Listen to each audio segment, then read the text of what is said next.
Coming up next on the Breadwinning Mums. I would say the first thing is slow down.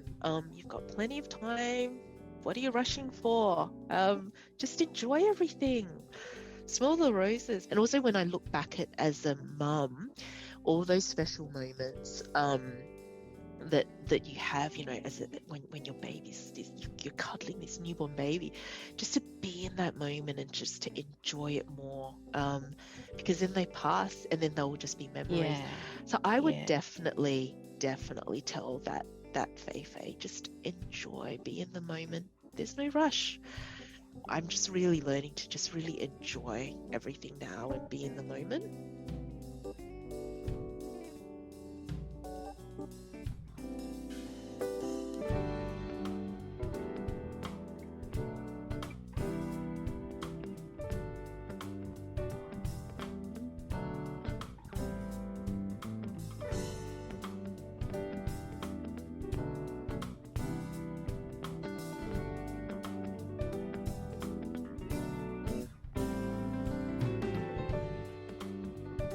Welcome to the show. I'm Jane Lim. On the Breadwinning Mums podcast, we debunk the myths of working mums, cheer each other on, and show the world that it's okay to be a mum and still pursue excellence in your chosen area of expertise. Today, we're chatting with Fei-Fei Porter, a fellow breadwinning mum with 3 children, Sophia, Lawrence, and Jamie. Fei-Fei is a principal at Oliver Wyman. She shared with us her life story about growing up in Adelaide, exploring the world and working in Hong Kong, the US, and UK before coming back to Australia. Here we go with Fei-Fei Porter.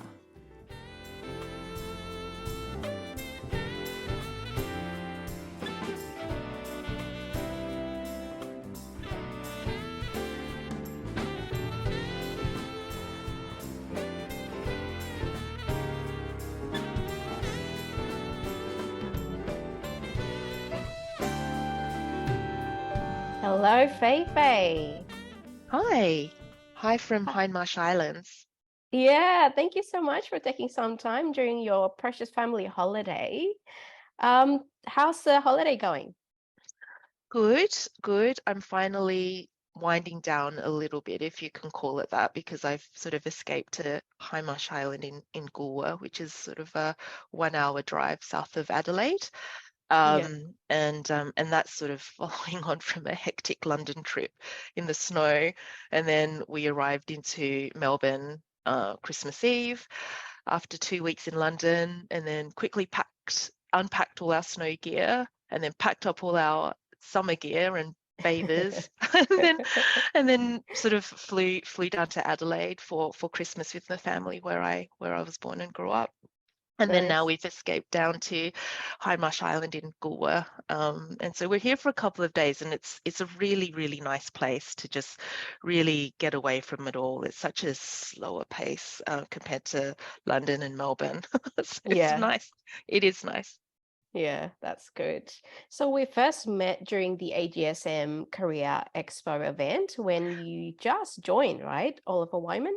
That's right. That is right. How many months ago was that now? I can't, because I've been with Oliver Wyman for a few months. It's been like a whirlwind, really. Yeah. It was Yeah. in July, I think. July or August this year.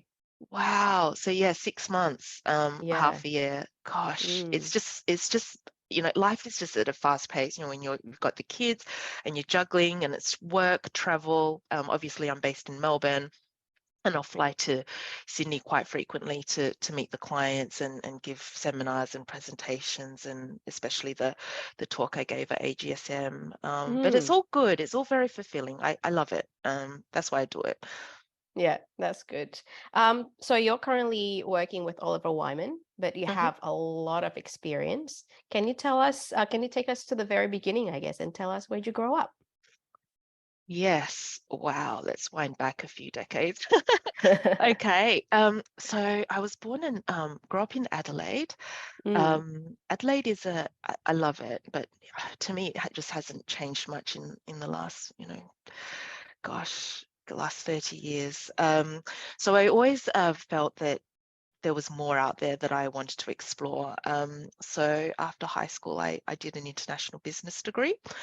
And in that international business degree, I got the opportunity to do a exchange. I was studying Mandarin Chinese. My background, I'm of Chinese heritage. My dad's from Malaysia, my mum's from Macau.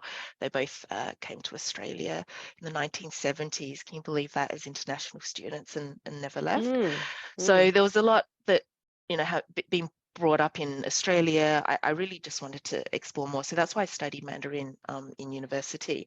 And it was in that international business, which is essentially an economics degree. I got to go to Beijing and study there, and it was basically intense Chinese, 4 hours in the morning, and then you got to sort of experience Chinese culture, and that was in Beijing.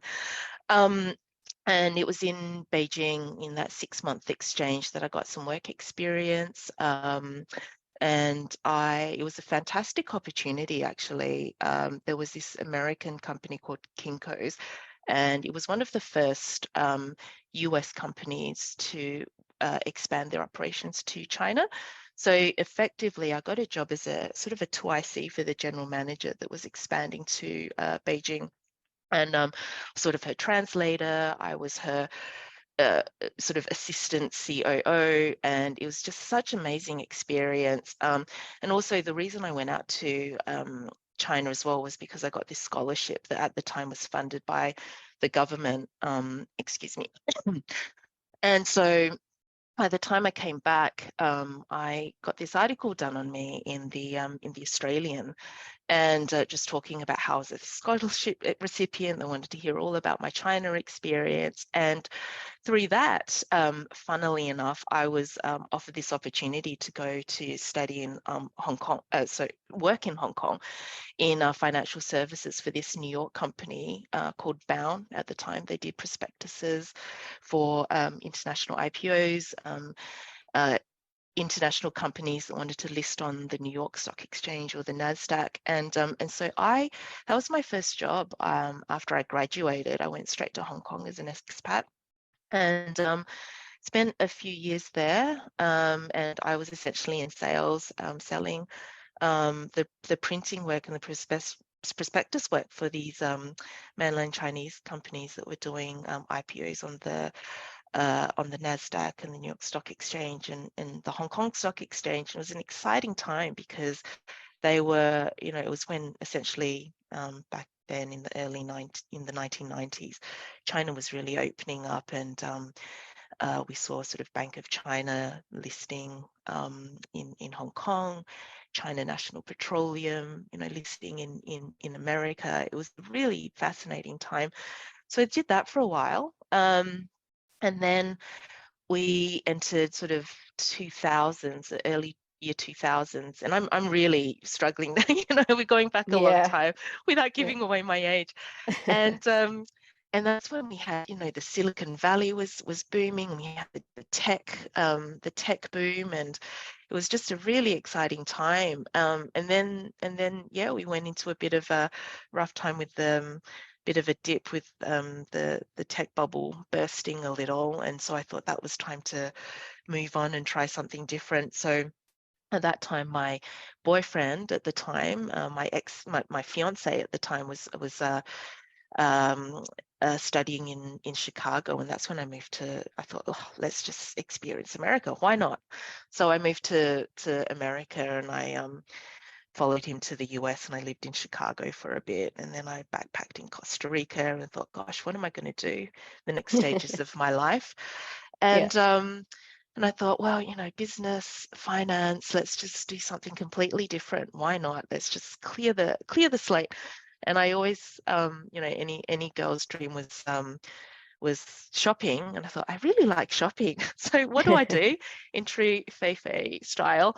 I just enrolled myself in literally just on a whim, enrolled myself in the Fashion Institute of Design and Merchandising because what shopping and being a buyer would be really exciting. So yeah, I graduated with a merchandise marketing degree, and I ended up with just trying it out, and did a few stints in merchandise marketing. Worked for Tommy Hilfiger, BCBG, Max Mara for a few months, and then I ended up as a buyer for TJX. So you might have heard of TK Maxx, TJ Maxx.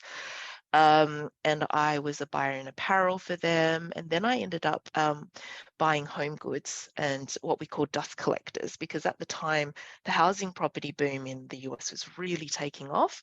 And I was just tasked with purchasing dust collectors. So, literally filling up 40-foot containers in they had different categories like Zen. So Zen is sort of Buddhas and really sort of Asian artifacts. And so I was literally flying to Vietnam, Thailand, sort of buying all these sorts of artifacts and selling them to 2,000 stores all over the US and filling the containers. And it was just such a exciting, fun time, really fun, just with all the travel. And my husband at the time, where was he? Just trying to remember. He was, he was working in San Francisco, and then he was a banker, and then moved to Hong Kong, and then I kind of just. It was really exciting, but then I just thought, where to next with this? And and I was really enjoying it, but it's also very seasonal. So you'll buy for the autumn season, and it's very forward looking, and then you've got the summer seasons. And I kind of just miss the dynamism of the finance markets. And so it's at that time I thought, where to next? And a friend to me suggested, why don't you do an MBA? It's kind of a good way to segue into business and financial markets, and then you can decide what you want to do, and it's quite broad based, it's quite generalist, and through that experience you'll meet people and you'll sort of get opportunities in the job market to decide what you want to do.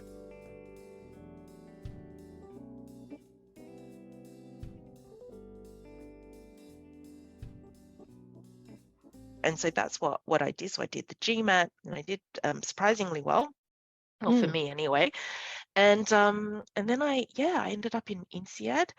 And in hindsight, I realized what a fantastic opportunity that was. So I studied in Singapore, and I was able to spend some time in France. And I did that for a year doing my MBA. And then that's how I got into investment banking in London with Barclays. And so I graduated into sort of leverage finance in Barclays in London at the time. Started in syndicate sales, and then moved into origination. And then I was there for a while. Yes, a while. And what a ride. I was there for pretty much over a decade. From summer associate, junior slave, working horrendous hours, and survived through the global financial crisis. I mean, I literally graduated into the worst years, because that's when Lehman went bust. I also spent a bit of time in the Middle East markets, and Dubai went bust, didn't do very well there, and worked through the recovery of all those markets. And that's where I started my family. So had my first child when I was literally associate, being promoted to VP. I really wouldn't recommend that, because the hours were really tough. And I remember being heavily pregnant at 11 p.m. at night, trying to work towards deadlines, and you know what it's like, right? Being pregnant, you don't feel your best, and clients didn't know, because I'd be on the phone and they're speaking to this junior banker, and then subsequently, by the time I had Lawrence is 9 now, no 10. Sorry, he turned 10. Can you believe that? Double digits.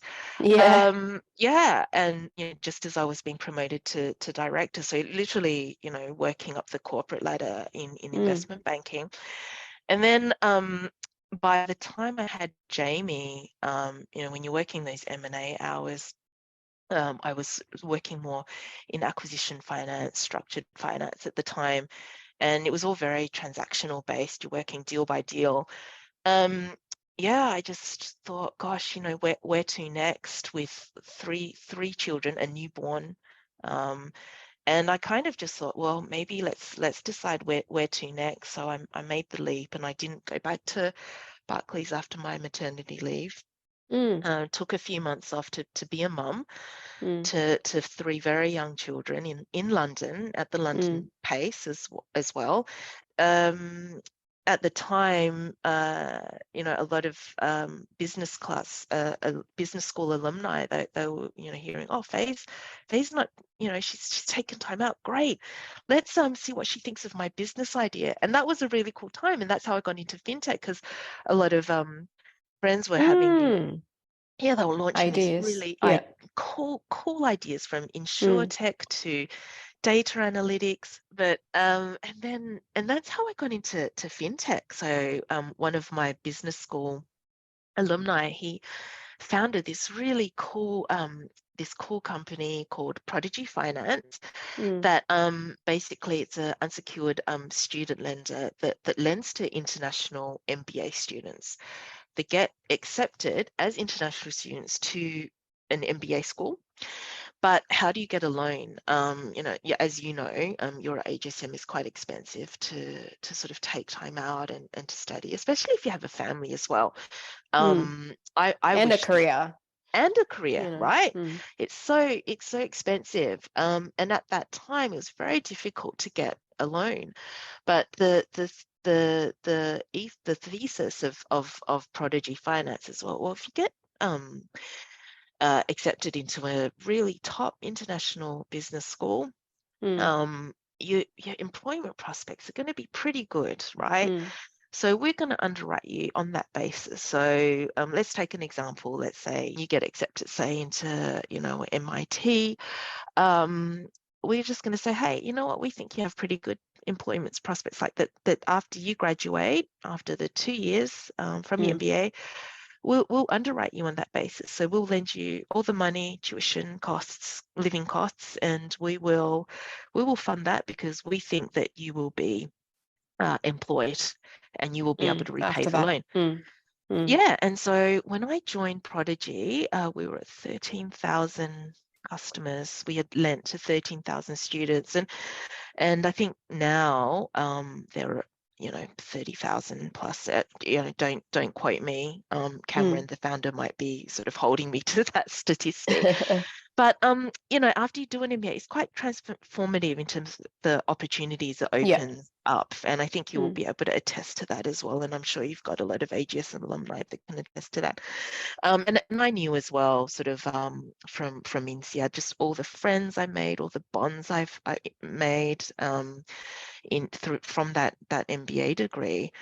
So yeah, I did work for Prodigy for a while, and then after Prodigy, you're a mum of three kids that, with the oldest at that time, she was sort of heading into sort of the junior school, high school age. And I thought, London pace is great, but I had this Australian childhood where I didn't do an exam. It was quite carefree, actually, until I was in high school, and the weather was better. Why don't I let them try that? And so, so 2 years ago, I relocated the whole family back to Australia, to Melbourne, which is where we've been. And that coincided, obviously, with COVID, because we relocated January, 2020. Oh, right, just before the borders closed. Welcome. Yeah. And into Victoria, which is like the worst state. Yes. Yeah. Did you feel like I've made the worst decision in my life? Oh, totally. It wasn't even just me feeling it. I was told. I was literally told by it's like, why did you guys move to Melbourne? Like, what's wrong? Out of all the states, you could have gone to New South Wales. You could have even gone back to South Australia, which is where all the family are.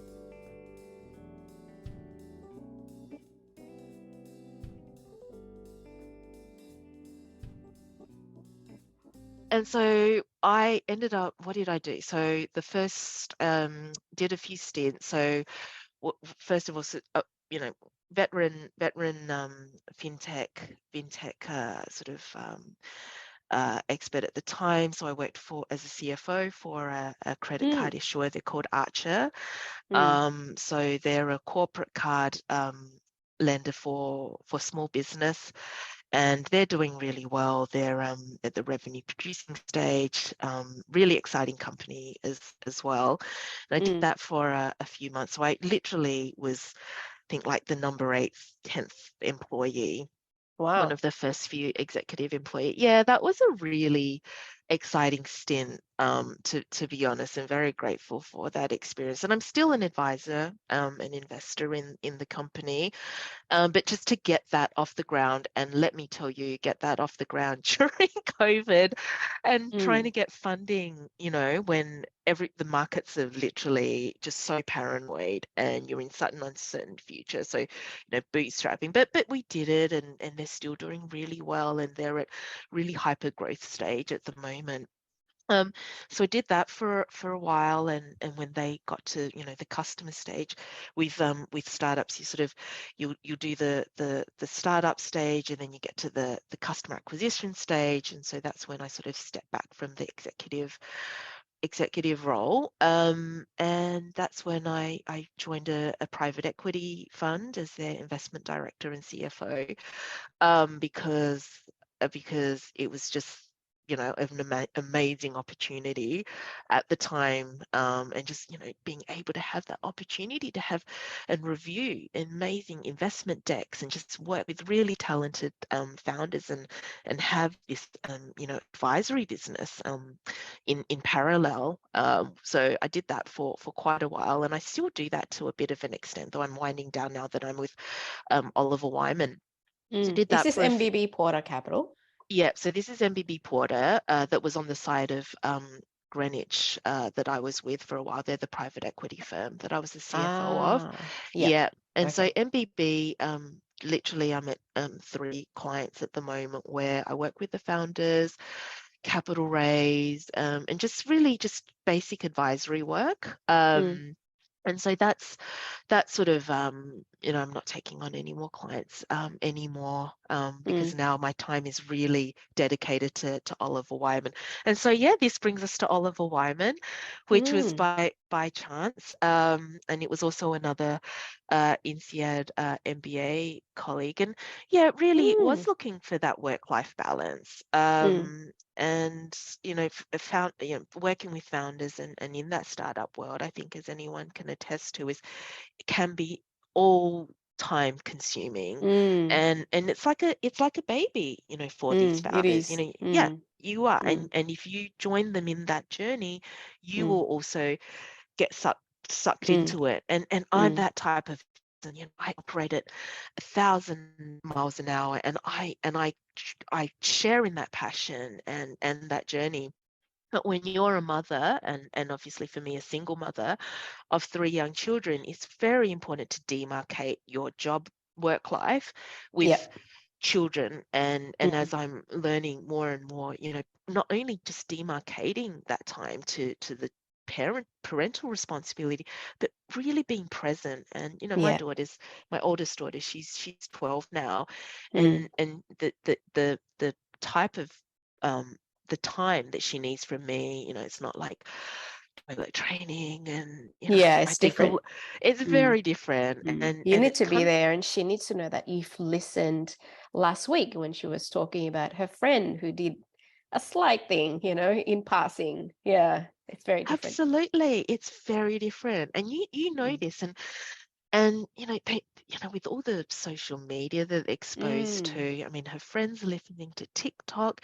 Mm. She got an iPhone last year because she had to sort of make her way from school, back home by herself. I got her a driver because I'm working, but she needs to be driven, so she needs to be picked up. But just so I could track her and just so she could have access and call me in an emergency. But then, okay, with an iPhone, hello, welcome to all these opportunities, right? Yeah. So I mean, and we can talk about that. That's a whole other topic. Yeah, but. So with Oliver Wyman, I was looking for a job that could kind of, give me that well, I mean, we're always struggling with a balance, but they suggested management consulting to me, and someone with my background, and so I got introduced to the partner at the time, and as always, and I think you can just sort of tell from the journey that I've had with all the different career experiences, I kind of just follow my gut, and I'll speak to people, and it's who I work with as well. I like to work with really talented people that can give me the energy and that I'll learn from. And I really got that from speaking to the various partners that I interviewed with. And it just felt right. Oliver Wyman, 10 years ago, they were just a staff in Australia of 20. And in 5 years, they've grown to 100. They're strong in the financial practice. And obviously, I've got a banking background, and they're strong in risk. But they're really, strong on ESG. They're really strong in transport, infrastructure, and they've got a really strong M&A private equity practice. And so that's where I've joined, sort of in that private capital advisory space, which is where my background is as well. And they have such an emphasis on work-life balance as well, and they have all these amazing programs in place. And you have corporates and large firms that say they do it and they talk about it, but to be honest, I don't feel that they give the support. And I'm finally in with Oliver Wyman, they really do. They do really support me, and they knew the story. Straight up, they knew I was a single mom, three young kids, and they're like, I think we can make this work. And so they constantly will have, sort of ways of working, sort of check-ins, and they'll like they really check in with their employees, like, how are you doing? How do we improve things? Are things working right now? And it's this constant, conscious dedication to sort of making sure the employees are okay with the family work-life balance. So yeah, I'm really proud to work with them, with a firm like this.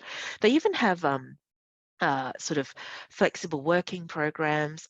You can do sort of work 10 to 11 month sort of they have these 10 to 11 month years where you can sort of work for 10 months. They have 4 to 5 or work. You can have 9 fortnightly working days. You can have parental leave. So it's really, really cool, and you just work with them, work out a plan. And I think the biggest thing with all of it is that it just doesn't compromise like the work product, the employee, the work quality. Like, I have consultants that work with me, and it just doesn't compromise the quality of work we deliver to the clients. I mean, that commitment, that excellence that we commit to the client is just still there. It's not compromised.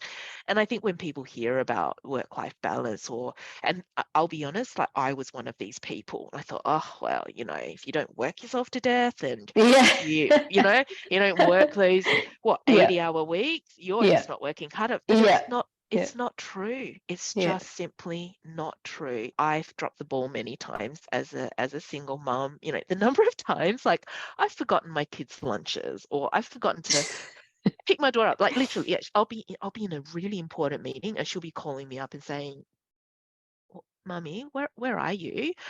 And I'll be like, "Oh, whoops." I'm in Sydney, and there's no way I can get to you. And just solving for that. But hey, like, you solve business case studies. Yeah. We need Yeah. to solve problems, and these are Yeah. problems you just have to Yeah. solve, right? Yeah. So, Wow. three different kids, three different schools, no lunch. Three different schools. Wow. Yeah, well, so the two boys are in the same school, but you've got the ELC and a junior school, so it's a different sort of Okay. campus, but close to. But yeah, different. What do you Okay. call it? Different administration Yeah. Yeah. teams. But guess what? And then my daughter's in her own Girls' school. it's like her own private girls' school. But guess what? Deliveroo, amazing. Yeah, we can outsource Yeah, most things now. you can. And I really think of working mums 10 years ago or 20 years ago. I mean, we have tech now, we have the gig economy, things are a lot easier at our fingertips.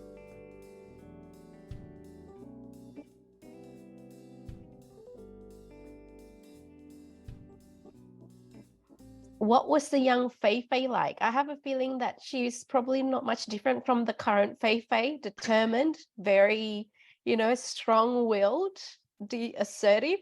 Can you relate to that observation? That is so funny. You say that, and it's such an interesting question because I've never self-reflected, and it's only actually now, because your kids will say like, oh, what were you like as a child, mummy? Or hearing, especially now I'm in High Marsh Island. I'm actually at the house of my economics professor that I've kept in contact with. Can you believe it, for more than 30 years? And he'll tell my kids about me as I was a child, and I'm like, really? Oh yeah, you're right. I'm kind of the same. Yeah. So I was always driven. I wasn't short of confidence. That is very true. I was never really shy. I always went for it. And I always knew growing up in Adelaide, which by relative to a big city like London and New York and Hong Kong, also where I live, is a very tranquil place. Like the pace of life is different. And I just wanted more. So I always knew that I wanted to get out. And that's why I did, sort of at the age of Yeah, very 17. early. Very early, I got that scholarship and I was out. But you need money, right? So, my parents, my dad worked for the government, my mom was a nurse. We weren't a family of a lot of means. So, I was working many jobs. My first job at 14, so I walked in there to the department store and said, I want a job. Can you give me a job? They're like, oh, well, if you fill in this form, sure, maybe we can see if we can find you a job. And so my first job at 14 was stacking shelves at Big W. And then can you believe, like, I think the minimum wage back then for a 14-year-old was $4.50 an hour. Wow. Yeah. Crazy, right? Yeah. My kids like, what? And so that wasn't enough, and I wanted more money. So then I even worked at McDonald's.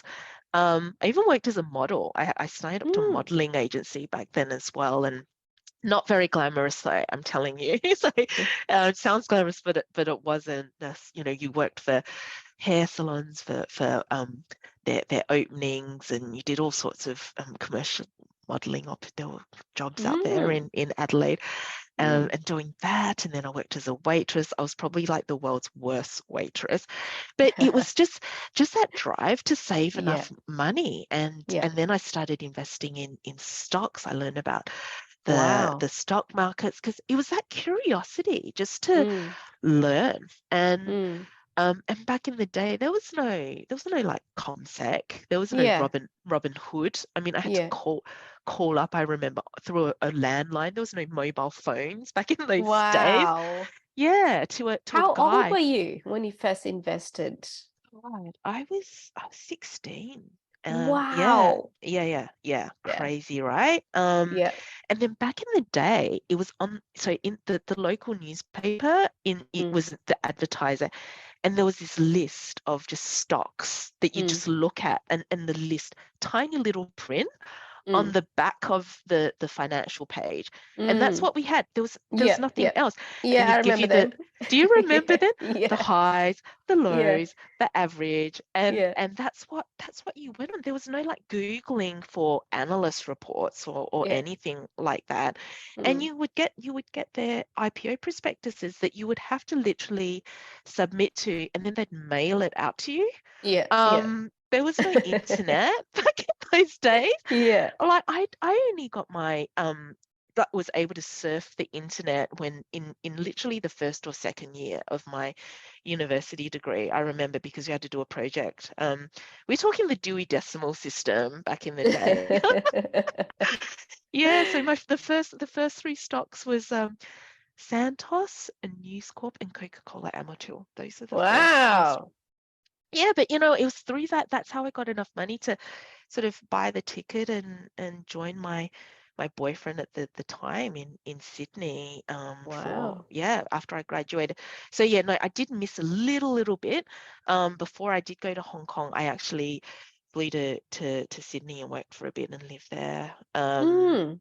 Yep, so guess what? My first job straight out of my undergrad degree, green, 20 years old, was as a stockbroker. Um, Wow. yeah, so they were called TD Waterhouse at the time. Actually, before that, they were called Greenline Investor Services, and then they were TD Waterhouse.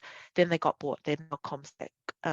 Oh, But wow. yeah, and that's before I went to Hong Kong because I needed a visa out there as an Australian. So Wow. yeah, that was the Fei-Fei back then. Yeah. And Hasn't still is the changed much. Fei-Fei now, I think. Yeah.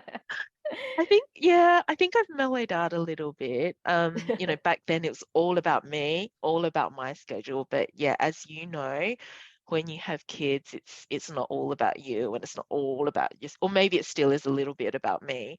But but yeah, I mean, my youngest, he's 5 now. He's so similar to me in terms of personality, and it's like, Yeah. but it's what I want. And I'm like, Yeah. no, you need to be considerate. Sharing Yeah. is caring, and you're trying Yeah. to. He's like, no, from his little lens, it's Yeah. all about him. Yeah. Yeah. And we call him the little. His name's Jamie, and he's got this sort of alternate name, also known as King James, and it's like, yes, Your Majesty, yes, Your Majesty. What would his, and the emperor like now? And Yeah. then he's like, yeah, I could live this life. It's like, no, you couldn't. Well, at least he won't short sell himself. True, true. Yeah. But you want them S- to be well-rounded. Yeah, that's right. So it sounds like you have always wanted to work on yourself and therefore your career. What about being a mum? Did you always know that you were going to be a mum from that early age? Oh God, yes, absolutely no. No way. No interest in being a mum, no interest in having a family. Mm, Um, all about just wanting to work and having a career and learn. Never even really wanted to get married. mm, So obviously I met the father of my children at a very young age, straight out of high school actually. mm, And we were both very simple, like we were both really ambitious. We both knew that there was a world out there. And mm, so we never really talked about kids or anything. mm, And I always just thought marriage, like what's the point? And I'm mm. also a very impatient person, and I still am. And look, I mean, being a mum really teaches you about patience. And I will say that's like my biggest weakness. I've just always been so impatient. Everything needs to have been done yesterday. Yesterday, yeah. Yeah, right. So if I knew what it was really like, being like a mum in my 20s, God. Yeah, Um, yeah. no, but that maternal instinct really only kicked in my early 30s, I would say. Mm, okay. And it was really weird. It was like this sudden switch Mm, that went on. mm, And so, I have friends that just know, or consultants or young people that I mentor that just want to have a family. They want to have, they want to be a parent so early on. I never I Mm. never had that. And but what's interesting is that being a parent just really, the switch went off when I knew I wanted to be a mother. And I don't know if it was that biological clock or whatever. And also even being married, for me, I was like, oh, it's good enough. I had this long life partner, and we did just live together for the longest time. We didn't even think of having, the marriage and everything, because it was Mm. all about that long life journey and working together. I mean, we had this amazing journey of working and living in 6 different cities before we even Mm. had children. So, the father of my children, he also went through this amazing, career as well. Mm. From Australia as well. We were both from Adelaide to Asia to the US, and then to France, and then we were in London together building our family. But yeah, so never ever wanted to Mm. dream of being a mum like most people do. But Mm. obviously now I wouldn't change a thing. Mm. My kids are my everything. Mm. And yeah, I think everyone sort of decides that they want to be a mum. Actually, some people don't even, it's really by accident. It's like, whoops, I'm Yeah. pregnant. Yeah. Where to from here? Yeah. And then just deal with it for the rest of your life. Yes, So, yes. so was it a hard conversation when you found when that biological clock or when that instinct kicked in? Was it a hard discussion to have with your partner at the time? Was he on board straight away, or did it take a while? Yeah, no, he didn't need any convincing either. I guess I wanted a family, and I guess he wanted a family.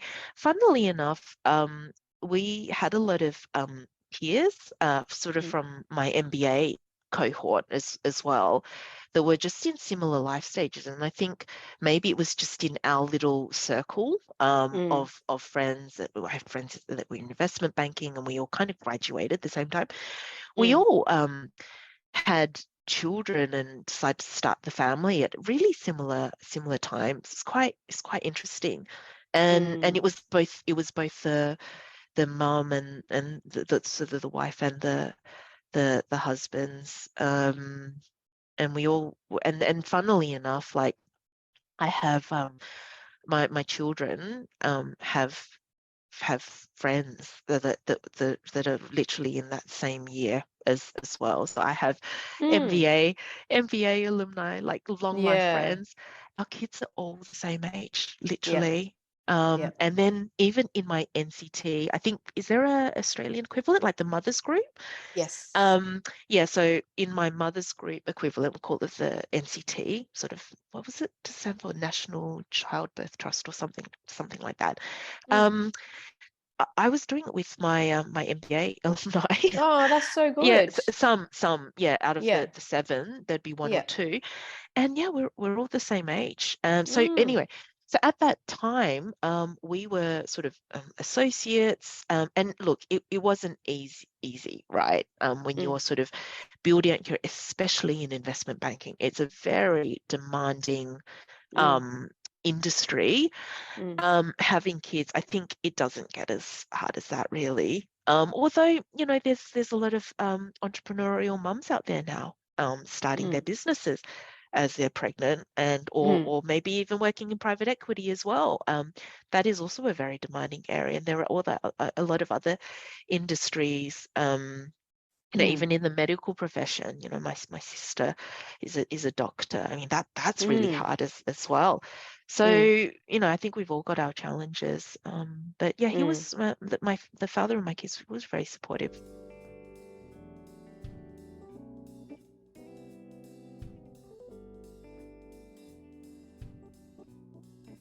What really stood out for me was when you decided to leave the investment banking career, right? You were in London working for Barclay. You've made it.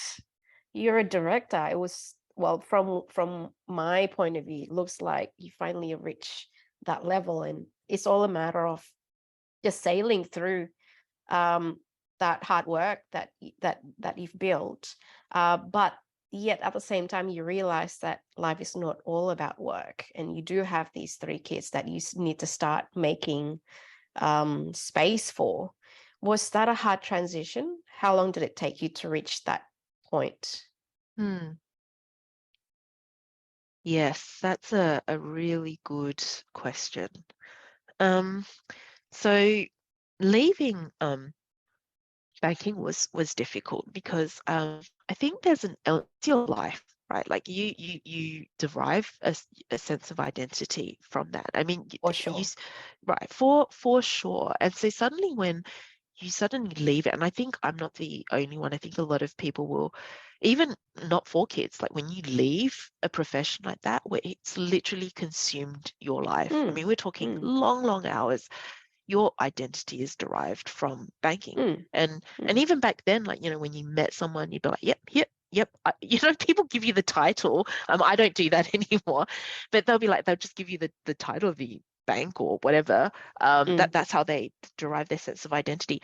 So building that back again after I left was quite a challenging experience, and something I think I went through back then. And then obviously embracing, really for the first time, being a mother, because there was no other, I couldn't say, and I did take a few months out, just nothing else, no job, just I am a mum first and foremost, and just getting used to, like, who are you? What are your hobbies? Like, I remember even thinking, God, wow, I could do anything I wanted. And I'd never learnt tennis, for instance. So I remember picking up tennis, stuff like that. Like, really, you're building yourself out from the ground. And so because of that experience, and I think that was the trigger, it put me into this new, it gave me a new foundation where I was like, gosh, if once I'd gone through that sort of self-development journey, it actually, I was okay. Because I thought, I've got my talents, I've got these transferable skills, I know what energizes me, I know what my values are. And it was also quite interesting. Back then, I hadn't really identified the values that I lived by. It was only a recent exercise. I have this amazing friend, she's an executive coach called Justine. And she's like, Faye, you need to, what are your values? I'm like, what do you mean? She goes, well, they're the principles you live by every day in, day out. It's how you make your job decisions, etc. She's like, do this exercise. And so it was like sort of a few weeks where I had all these values, I whittled them down. I looked back on my life to say, when was I happiest? When was I most satisfied? When was I really not happy? When was I the most depressed? And you look at these moments and take these moments of self-reflection, and you sort of identify, what is it that energizes you, and when you identify those values, that's how you live your life. That's how you choose the job that you want. And for me, it was freedom, excellence. I need to achieve excellence. I live by standards of excellence. I deliver excellence for my clients. I commit to excellence. I have high standards. And if I anything below that, I'm really unhappy. And so I strive for that. I aim for that. I need freedom. I need stuff on my own terms. I need flexible working. Job will get done, but I need freedom, and I need authenticity. Like, I just need to be by myself. I can't try to be something else. And I live by those values. And so once I had that, it was okay. And so organically, I kind of had that consciousness. So that's why I've kind of been able to go through, I guess, all the different reiterations of finding that next thing, because I've kind of got that to ground me. And so, wherever I go to next, I mean, management consulting, it's been such an amazing opportunity to join Oliver Wyman. Even at this time in my life, I am learning management consulting. I really am. I've consulted, I've been in advisory, but learning that management consulting toolkit is new for me. But I'm loving it, because I still have that sense of curiosity. I still have these principles that I live by, and yes, it's really consolidating a lot of very senior experience that I've accumulated, through the last few careers that I've had, and and I've got no issue with that, because as long as I live by these values, I'm okay. I love it. I really love that tip. Take some time, jot down to really find out your values, what energizes you, what gives you fulfillment, and also what takes that energy out of you. Yes. That's awesome. Absolutely.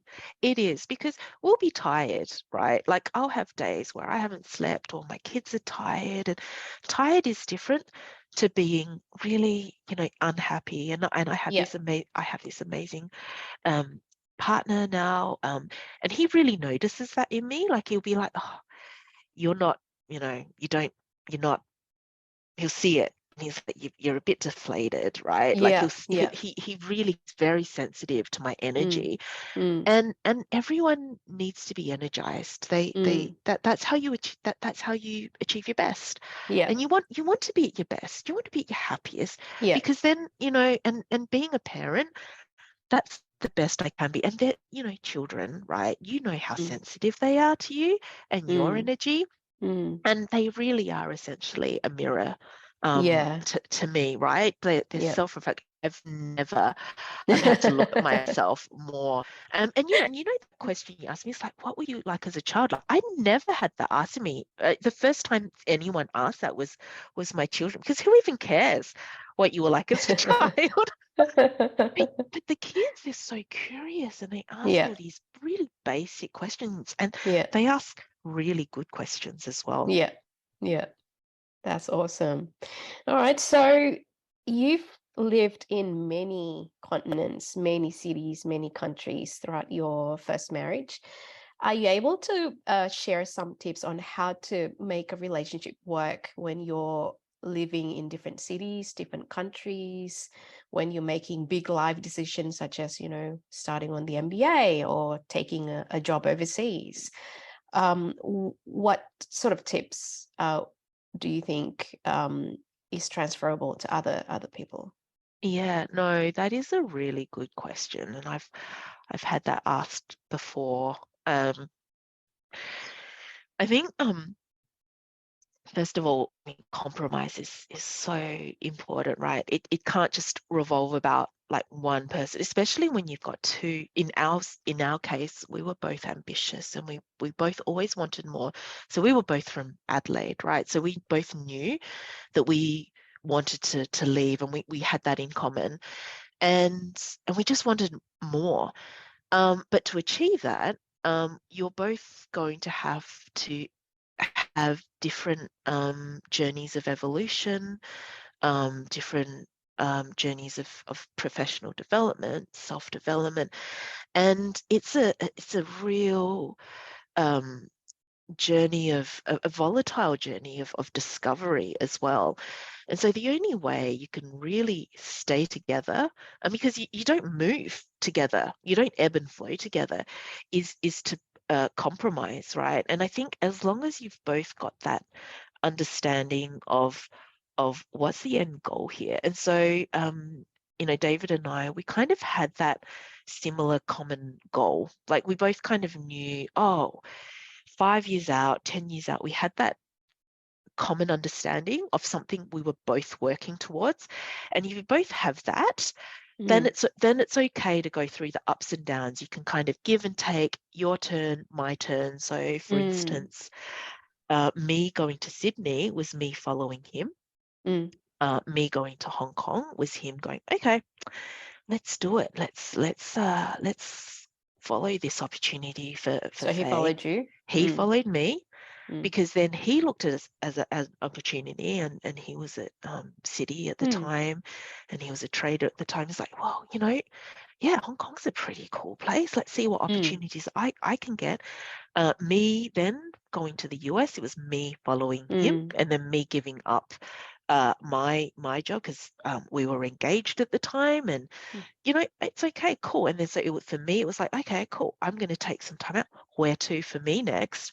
And that's when I thought, I think I want to learn a new language. And that's when I like, from nothing, I learned Spanish, because I used that time to go to Costa Rica, and he was at University of Chicago, so I followed him. And then and that's when I enrolled myself in the Fashion Institute of Design and Merchandising. And then it was like, well, where to for me next? And so he was then actually in San Francisco, and then he moved to Hong Kong. And that's also why INSEAD came into it, because INSEAD has this Singapore campus. And so at least we were in the same time zone and we could still keep meeting each other, but still I could pursue something. And yeah, you'll consider them, but it's compromise, right? I mean, if he wasn't in the picture, I'd be like, okay, world is my oyster. Maybe Africa, maybe, Harvard or something. But no, it was very, you have all your options, and sometimes it's easier because sometimes too many options and having the world is too confusing. So yeah, it's making, careful decisions, but having that long-term goal, that beacon, and that beacon doesn't always have to happen, because we never said, yes, we're going to have 3 kids together in London and we're going to work towards that.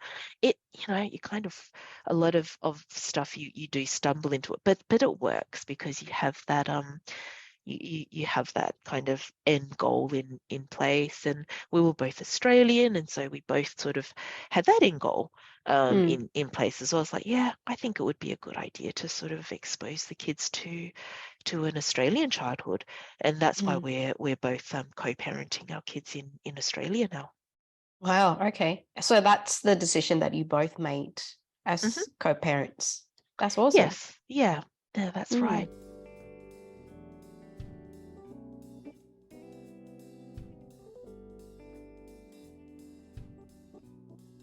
How did you make the long distance at the time marriage or relationship work? Because you were apart for quite a while, right? A few months at least. Yep, a lot of long distance flights. So I would say we never. I think the longest stint where we had 2 different living addresses was 6 months. I have friends that lasted longer, to be honest. I have friends actually that have even longer, like they are in long distance relationships where one might be in Western sort of California and the other one in Asia. But again, they're making it work, and we would meet, on the phone. It's not all smooth sailing, I'll be honest with you, because the worst thing is having a fight or an argument and not being able to right, give each other the cuddle and the hug and go to bed happy with each other, because first of all, you're in different time zones, and you're not physically in the same country. But it's having that communication. And so look, a lot of long flights, and it's having that plan in place to keep that connectivity. And if it's not possible, then it's really important to have that solid base and that solid understanding, that unsaid contract. And there's this book, and I think I've mentioned to you a couple of times, haven't I, Jane? It's called Couples at Work by Jennifer Petriglieri. She's also a INSEAD professor who wrote a book about that, specifically about couples at work, couples that have very different, that are in 2 different successful careers, and yet how you succeed and survive as a couple. And I haven't read it. I've read excerpts, but I haven't read it from cover to cover, but it does talk about having that contract at the start of a relationship of what you guys want to work towards. And if you have that common understanding, you'll be able to go through the ups and downs together. And so even if it means that you are sort of in separate countries for a while, you'll be together eventually, because that's what you both want and what you're working towards. But you both understand that to be fulfilled and to be deeply satisfied, at that professional level, you need to do what you need to do. Otherwise, you won't be happy together, and then you'll split mm, up. And because if you're not happy, you can't stay together. mm. And I think that's probably how we made it work. So I think your relationship changed not only as your career progressed, but we change over time. We're not the Mm, same person as we were 10 years ago or even last year. And I think so that agreement to keep working towards a certain something that you want to do, I think it's probably something that you need to do every year, right? Because things change all the time. yes, absolutely. Things change. Probably different cycles for some people. Mm. I mean, I've had many different careers. Some people are lucky, and they find that job that they are genuinely happy. I have a lot of Oliver Wyman colleagues actually that have literally been with Oliver Wyman for Mm, 20 years, and they're mm, happy. And mm, yeah, and so maybe their self-development, I mean, and they are deeply satisfied and happy. And mm, their development may not be every year, but they're still learning and they're still curious, and maybe in a different sort of a time cycle to other people. But you're right, mm, it's that cyclicality mm. is there, and for people like you and I, maybe it's every year. Yeah. Okay. So with a couple who are both in a very demanding jobs, obviously this would reverberate even more, right? What tips do you think both high power couples Mhm. can implement in their relationship in Yeah. order to make the dynamic of their relationship a little bit easier to handle? Mm. Yeah, yeah. I think communication is really important. And we've talked about the deep understanding of like Mm, what it is, right, that makes us you tick. mm, And really knowing that. And I think a lot of people just don't even think about it, but it's important. Then mm, the second part of it, I think is when you have kids, your time, look, let's talk about the job. The job's already time consuming. And then, hey, welcome kids. Kids take up time, right? And suddenly you've got these 24 hours in a day. yeah, And yeah, yeah, how do you split it? And you've got yeah, no choice. You're just yeah, stuck with yeah, 24 hours. And no matter if yeah, you're not God, so you can't yeah. like create more hours. I would love to, but I can't. And so, you know what, you've got your sleep, you've got your job demands, you've got your family, you've got your kid, and you've got your own Yeah, your sanity. sanity Mm, time, that mm, your own your own individual time. And I suffer from that. I mean, I'm to blame. I don't spend enough time, for myself, and I'm becoming mm, more conscious of having that. For kids with very young kids, it can be very, very difficult. But it's really working out that split and having that understanding of demarcating the time, how you split that time. And look, the reality is, when you are two couples in a demanding job, some are in a situation where it's just one person having the job and then the other person, and so they can split that time in a different way. But when you're two working in mm, demanding jobs, mm, there's less mm, time to split for the mm. family and Yeah, kids. So yeah, you've got to work that out. And yeah, that really depends on the job. So then that's about problem solving for that. And for yeah. me, it's really having to be really brutally efficient and Mm, really just prioritizing. So what are the top three things? What are the top five things? And then there are things that just yeah, don't get the time yeah. of day. Yeah. Like really. And I'm at fault. Like I will have emails. I have thousands of emails, personal email, another email.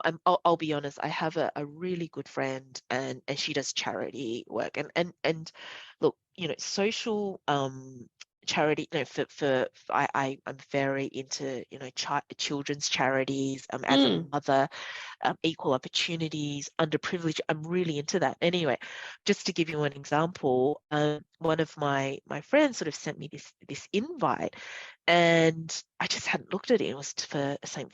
Vincent's charity, and also there was this Peace Child charity as well that I'm still connected with in London.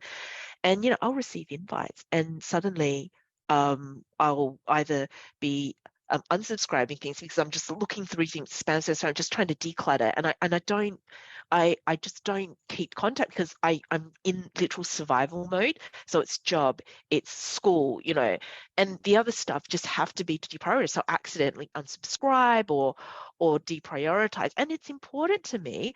But because in those moments where I'm extremely busy, let's say the last 3 months where we're literally on survival mode, end of school year, choral concerts, graduations for my daughter, project delivery, end of year reviews, all these things. And then, WhatsApp comes going, Faye, why did you unsubscribe from my charity? And I'm like, oh my God, don't just it was an accident. Don't take it personally. Stuff like that. And I'll get this stuff will come back to me. But I brutally prioritize, really. And then the stuff that's just not so important at that time just goes to the bottom of the list, and then I'm just constantly prioritizing, and I just have to do that. And it's not personal, but some stuff just I forget. I mean, even paying bills, like running the house, oh God, this, I feel awful, but yeah, like my kids, will be like, Mummy, my shoes don't even fit me anymore. And I'm like, oh, look. And it's like, oh no, you stuff your foot in. I can, it's just stuff like that. You just prioritize on a day-to-day basis, on a week-by-week basis, and that's just what we do. Yeah, it's so funny. My good high school friends, we just caught up for Christmas not too long ago, and one of my friend asked, oh, so what size is Josie's, my daughter's name, what size is Josie's shoes now? And I said, you know what, I'm such a bad mom, I don't even know her current shoe size. So totally relate, right? Like things like that you feel like, oh my God, I don't even know that. I know. Why would we? Why? Yeah, is it important? Exactly. Yeah, right. I know. To whatever what's called, right? I wake up. What's my timetable today? What's the first meeting? All right. And then what are the emails? What emails do I need to reply? I mean, thank God I have an assistant that does the scheduling for me. That's another plus to being a principal at Oliver Wyman. But sometimes we really need like a personal assistant just to be a mum, because who would know the size of their 5-year-old child? Seriously. I'm glad that you say that. But I'm also glad that you are able to fit this conversation in, Thank you for taking a slice out of your 24 hours today for this chat. Really appreciate it. Absolute pleasure, Jane, honestly, and it's been such a blast to the past as well for me. When you ask all these questions, like, oh God, wow, it makes me feel really old. But I'm young at heart. I'm so young at heart, and hopefully, we'll, the journey's not over. Yeah, you don't look a day past 35, so. Oh, thank you.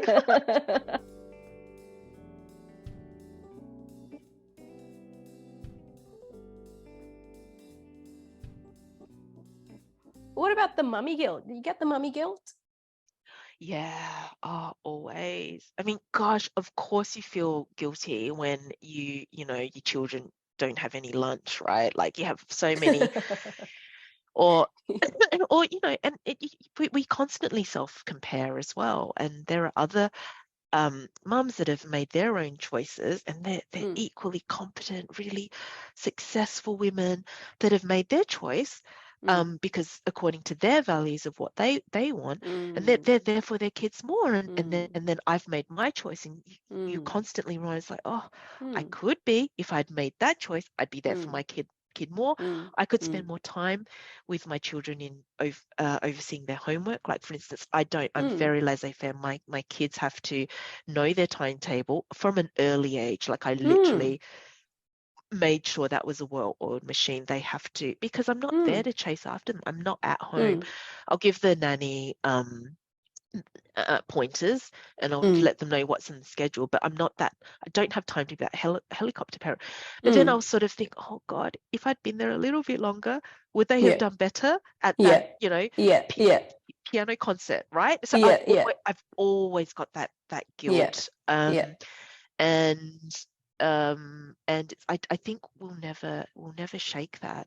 And even when I spent time, but what was funny was even when I took time out during my maternity leaves, I took three big stints of maternity leave, for the breastfeeding and having the newborns. The mummy guilt was still there. It just never went. And when then you were still with them, yep. What were you feeling guilty about? Because then you're like, oh, I'm not doing this well enough, or I could be doing this better.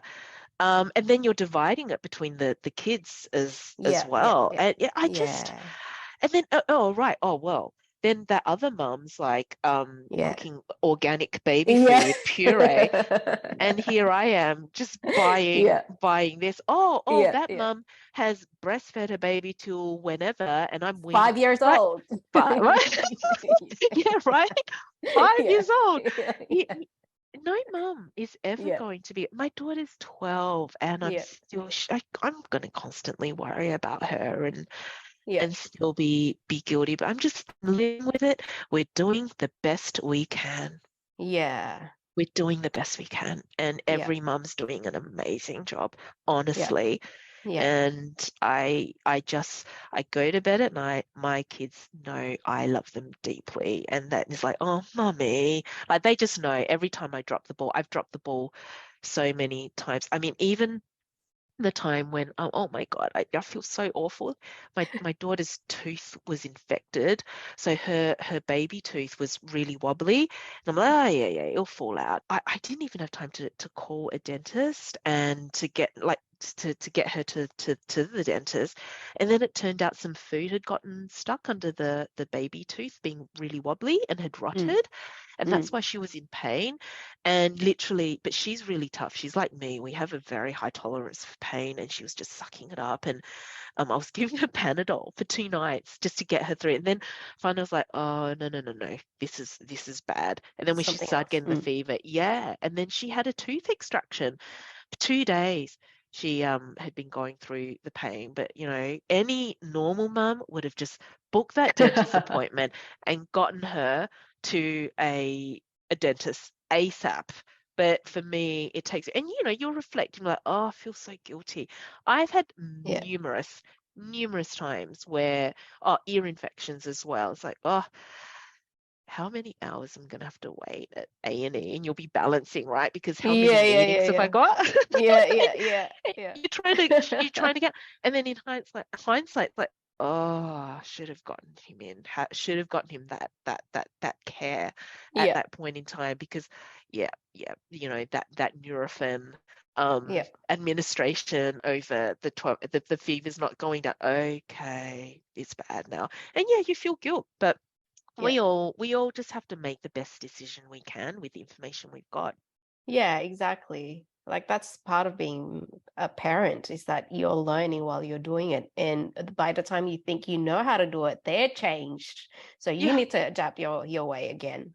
Oh, yes, absolutely. They change again, and then you're changing.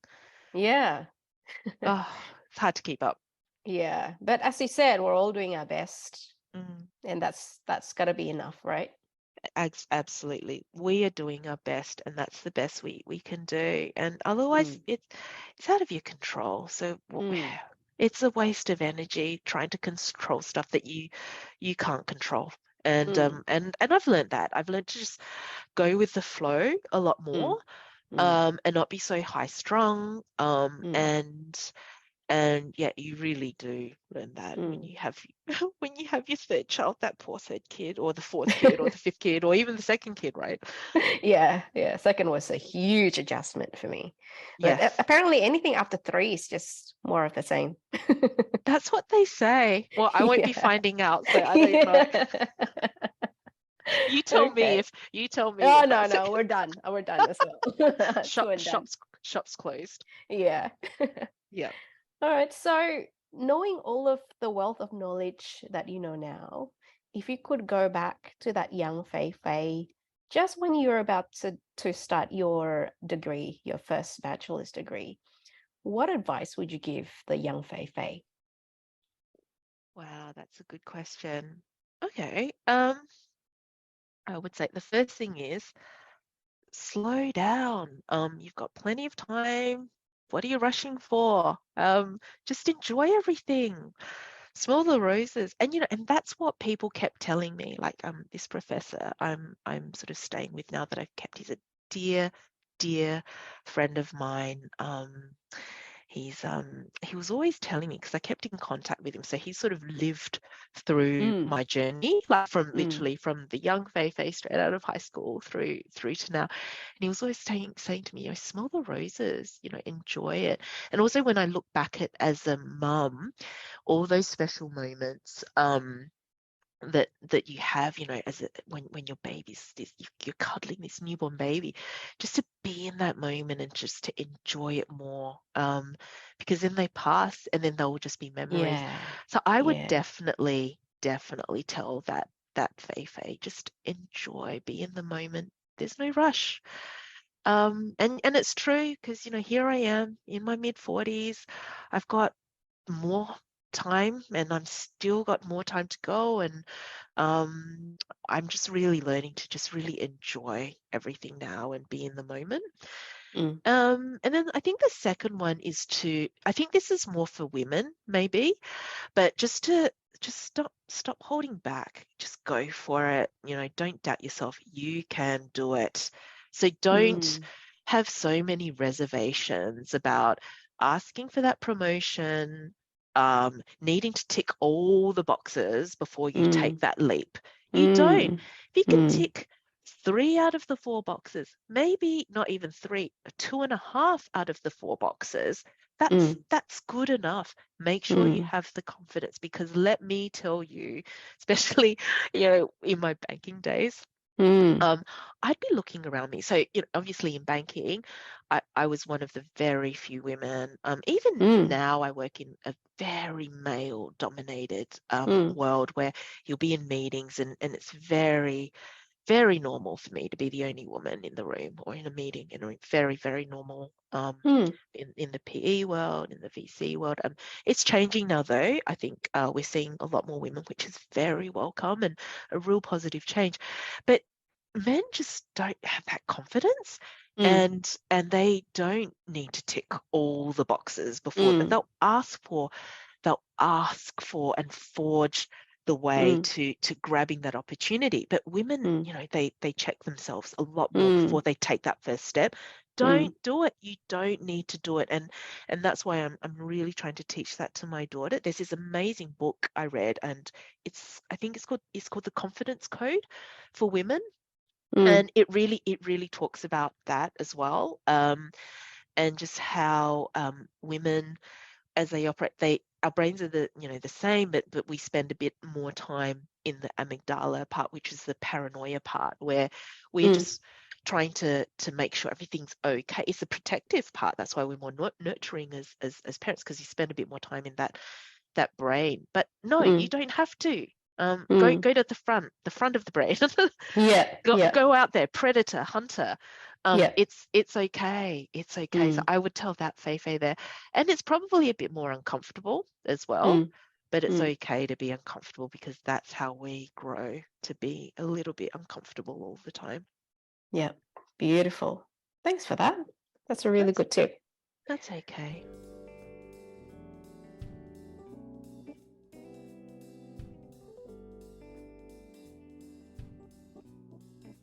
And the last question is, what's your alpha mom song?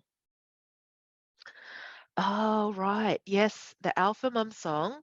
So when I have the deadlines looming, where I don't feel well, where, how do I keep myself going, right, in the downtimes? Correct. Yes. I actually don't have any songs. I'm the type of person, because songs to me, I find it very distracting, and I know it's very Mm, different. Um, sorry, excuse me. I actually do have friends that have songs that mm, keep them going. I'm the type of person that I turn into robo mode.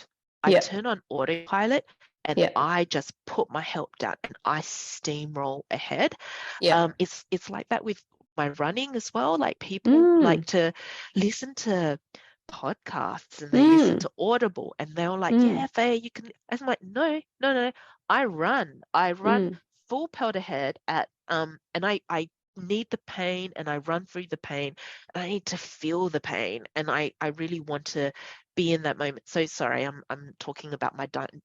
It's not exactly the same as my physical training, but what happens, what I'm trying to sort of say is that when I'm in my tough times and when I'm feeling really stretched, I actually but my default is I go into to autopilot on like robo mode and I get a little desensitized because I just want to power through and I sort of say, okay, let me get through this.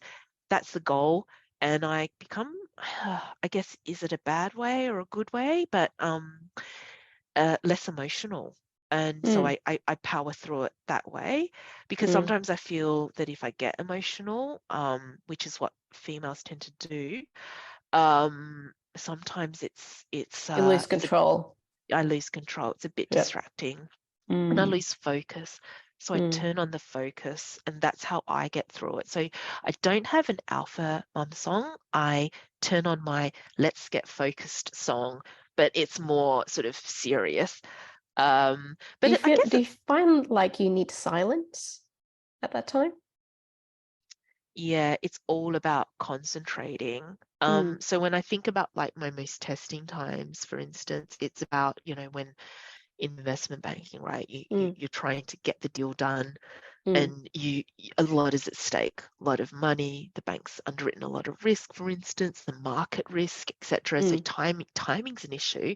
You've got all these stakeholders you're trying to get across the line, you're trying to sign the deal, you're trying to negotiate.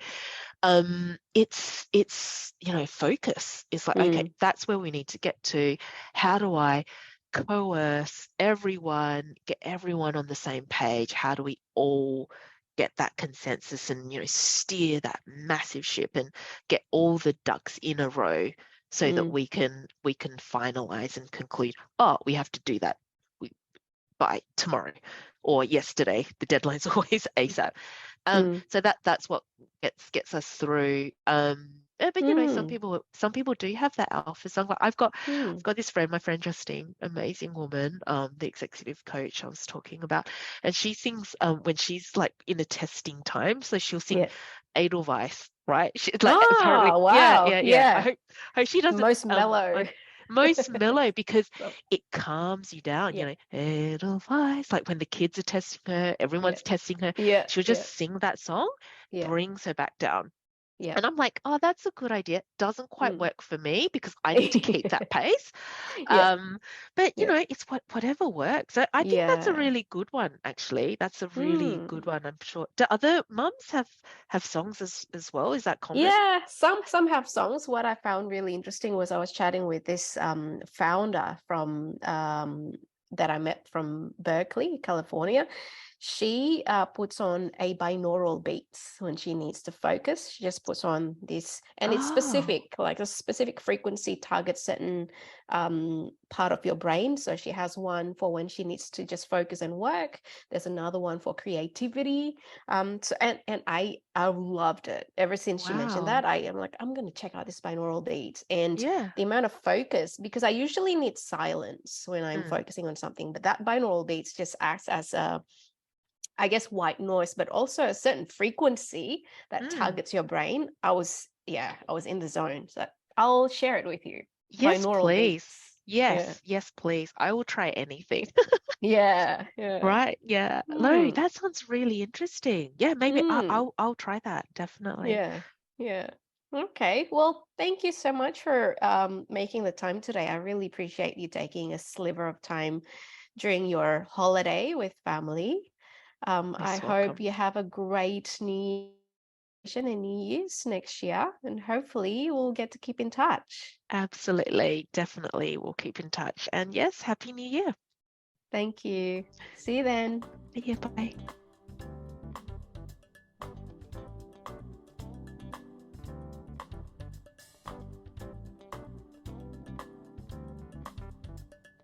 Thank you so much for listening to Breadwinning Mums. Please subscribe and leave us some feedback so we can continue to make the show better for you. If you know a fellow breadwinning mum, please share the show so we can cheer each other on. Until next time.